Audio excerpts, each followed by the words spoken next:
Hindustani Awam Morcha secular के संस्थापक और एनडीए के सहयोगी जीतनराम मांझी ने बड़ा ऐलान किया है। उन्होंने कहा कि अब वो भविष्य में चुनाव नहीं लड़ेंगे।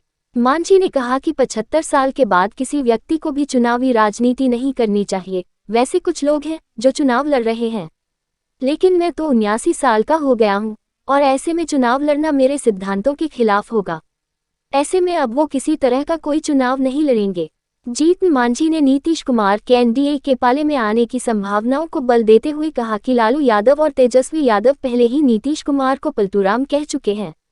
कोई पलटू चाचा तो कोई पलटू भाई कहता है। जब नीतीश कुमार का डिजिग्नेशन ही पलटूराम है तो किस समय पलटी मारेंगे इसका कोई हिसाब नहीं है। मांझी ने कहा कि हम एनडीए के एक छोटे सहयोगी हैं। हमारी कोई बहुत बड़ी भूमिका नहीं है कि हम किसी का स्वागत करेंगे या विरोध करेंगे, लेकिन अगर नरेंद्र मोदी या अमित शाह एनडीए में नीतीश को लाना चाहेंगे तो हम इसका विरोध करेंगे। आपको बता दें, हाल ही में जीतन मांझी ने दिल्ली में केंद्रीय गृह मंत्री अमित शाह से मुलाकात की थी और कहा था कि लोकसभा सीटों को लेकर वो मुलाकात करने नहीं आए थे। एनडीए में जो भी सीट देगी उस पर जीत की कोशिश रहेगी। हमारा उद्देश्य बिहार की सभी 40 सीटों पर एनडीए को जीत दिलाने में बीजेपी का सहयोग करना है।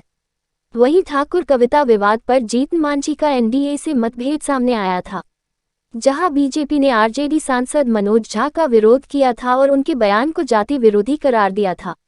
वहीं मांझी ने मनोज झा का समर्थन करते हुए कहा था कि उन्होंने कुछ गलत नहीं बोला और न ही किसी जाति विशेष पर टिप्पणी की।